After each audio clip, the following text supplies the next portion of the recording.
All right, guys, this is our last topic of the day. Before we go and take your live comments and questions, you've been firing those in all show long. So, before we take your live comments and questions, I had an opportunity. In fact, the other night when we learned the news about Wonder Woman 1984, I hopped on HBO Max, and Kim and I are sitting on the couch trying to figure out what to watch for the evening. And we started scrolling through, and I was originally, I told the story the other day. Originally, I was going to put on an episode of Harley Quinn, the animated show on HBO Max. Side note, if you haven't had an opportunity to watch Harley Quinn, the animated show on HBO Max, drop what you're doing. It is fantastic. If you're not into crude humor, if you're not into violence, if you're not into people being mean and rude to each other, yeah, you might want to skip it. But if those are things that don't bother you, oh, it's so good. The story, I mean, yeah, okay, it's a cartoon that's full of like violence and cursing. Okay, whatever. Get over that. The storytelling is magnificent. The things that they have to say in such a tongue-in-cheek way is brilliant. I'll probably end up doing a review on Harley Quinn, the animated show, once I finish season 2, because I'm trying to savor it. It's just so good. I love it. Anyway, so I was going to put on an episode of Harley Quinn. And then as we're scrolling through, I saw, there's a thing about the Fresh Prince. Kim was like, hang on, back up. What was that about Wonder Woman? We explored that option of Wonder Woman. And then we're like, well, okay, there's the news. And then we went back to the Fresh Prince and said, hey, the Fresh Prince reunion is out. Let's watch that. So we did. I loved it.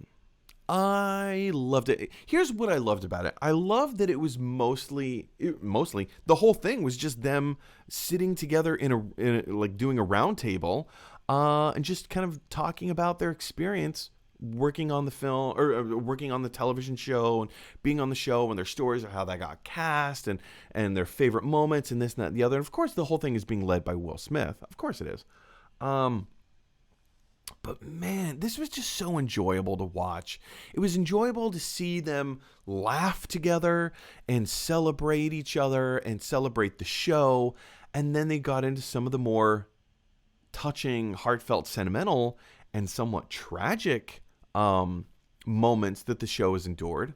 Most predominantly the passing of James Avery, who played Uncle Phil.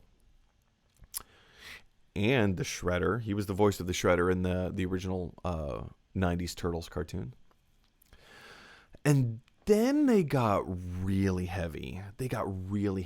The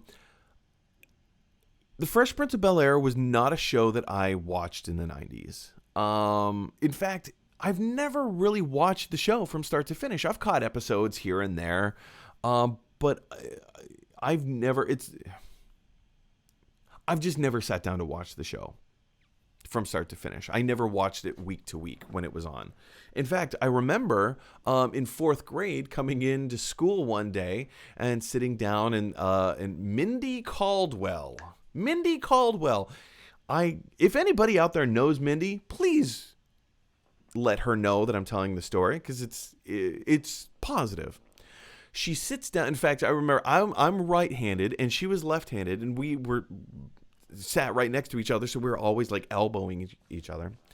So Mindy, I remember one day comes in and sits down, and it wasn't just one day. This was like every week, because Fresh Prince aired on Mondays, I believe. So every Tuesday she would come in and be like, "Hey, did you see the new episode of Fresh Prince of Bel-Air last night?" I'm like, "No, I don't watch that show."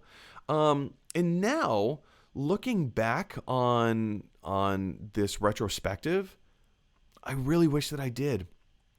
I feel like I really missed out in a cultural experience, in a learning experience. I really missed out because I don't know if I should divulge this. I'm going to divulge this. I don't know if I should, but I'm going to. The community where I grew up. This is weird to talk about in a public forum. It makes me very uncomfortable, but it's also true.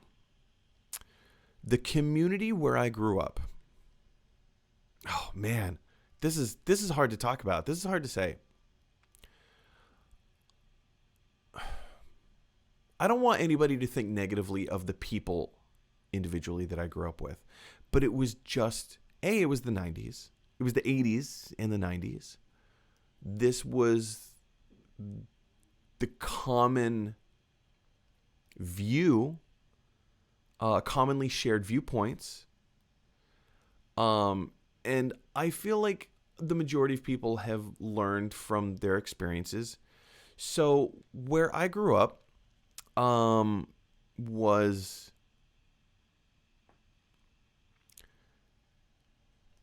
it was a racist community. It was a sexist community. It was a homophobic community. It was a xenophobic community. And that's kind of how I was raised. So to watch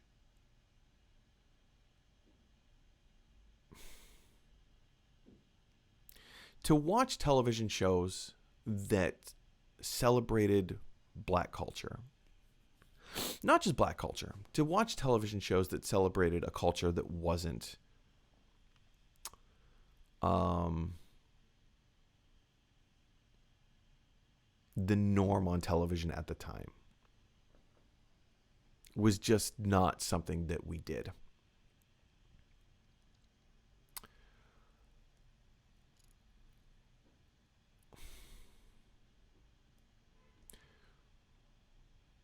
Since moving out of that community, I've had multiple experiences to learn and to grow and to explore other ideas and other cultures and accept people for who they are and not for who they're not.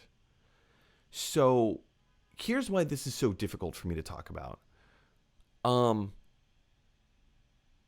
It was first of all, it was just my experience. It was very black and white.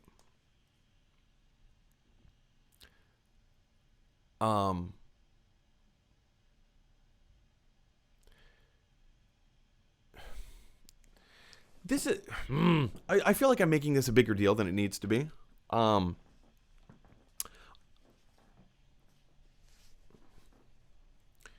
I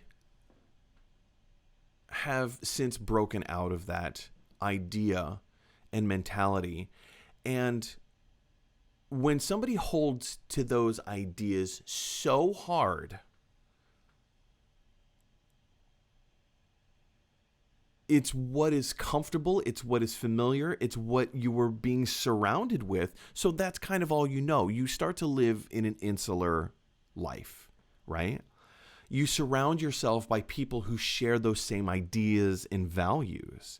And people that don't share those same ideas and values now become inferior, right? So on a certain level, yeah, I'm embarrassed.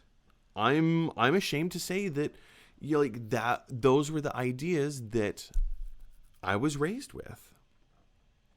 So to watch a show, like we watched Family Matters, but Family Matters also didn't really delve into black culture.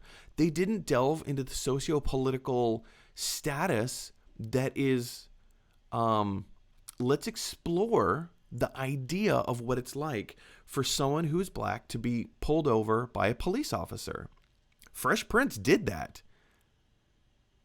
In Family Matters, the father, Carl Winslow, was the police officer. And yes, they did deal with race on Family Matters, but not the way that Fresh Prince did. Not the way that Fresh Prince did. Fresh Prince came at it with a whole new angle. And this was a cultural experience that I missed out on. This was a teaching opportunity. This was something that I could have been a part of in my youth. And this show could have helped me along the lines of saying, there's nothing wrong with other demographics of people. If there's a person in the world that doesn't look like you, doesn't think like you, doesn't act like you, that doesn't mean that they're wrong. They're perfect the way that they are. So a show like this, Fresh Prince of Bel-Air, as it's being hailed as one of the greatest cultural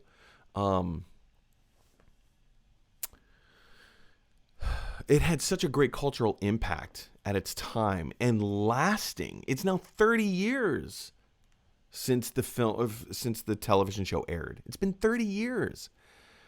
So for me and Kim to sit on the couch and watch this reunion special of them sitting around talking about, like, they knew what they were doing, and yes, they wanted to be respectful of their culture and their heritage, and they didn't want to placate to their audience.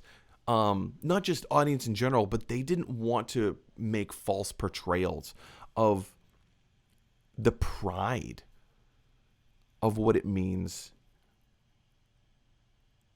to be a person of color on television and to represent their people with dignity and respect. To hear them talk about that,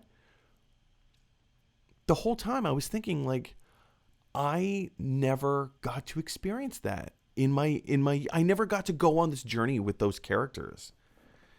And I felt this sense of loss of, like, wow, like, being raised in the community where I was raised and having the ideas that I was raised with, and thinking, like, oh, we don't watch those kinds of shows in our house. I regret that.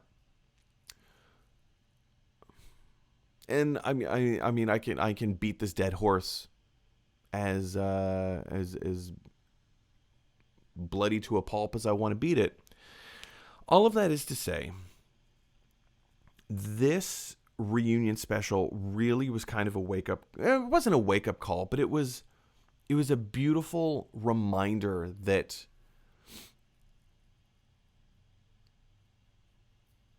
there are important stories to be told. Even if it's in the guise of comedy, even if it's under the guise of, like, a wacky, silly. I mean, look at Carlton. I mean, like, that whole dance thing that he does, like, it's silly. It's become a pop culture icon for years. People, I mean, you walk into the room and say, "Hey, do the Carlton." Everybody knows what you're talking about.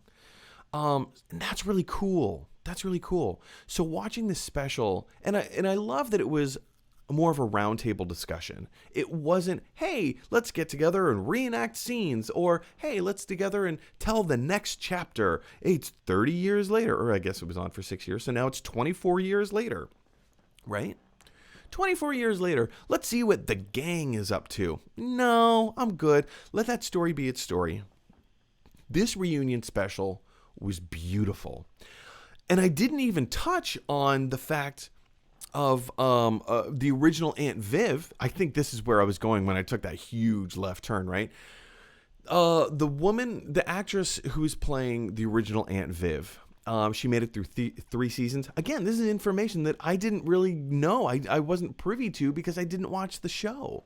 She was fired from the show because she and Will Smith, when she was pregnant, and she was the actor, when she was pregnant and she was having her child, giving birth to her child, and that whole thing.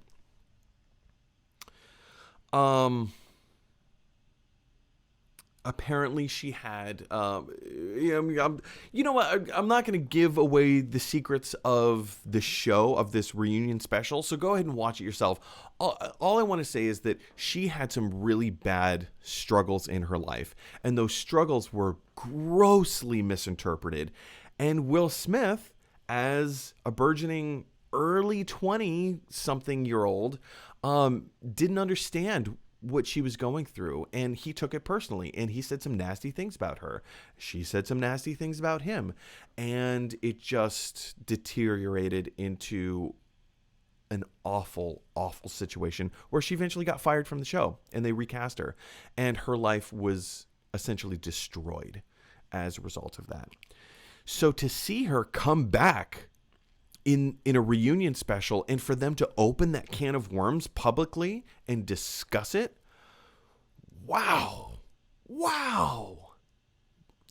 You guys, this is a really great special.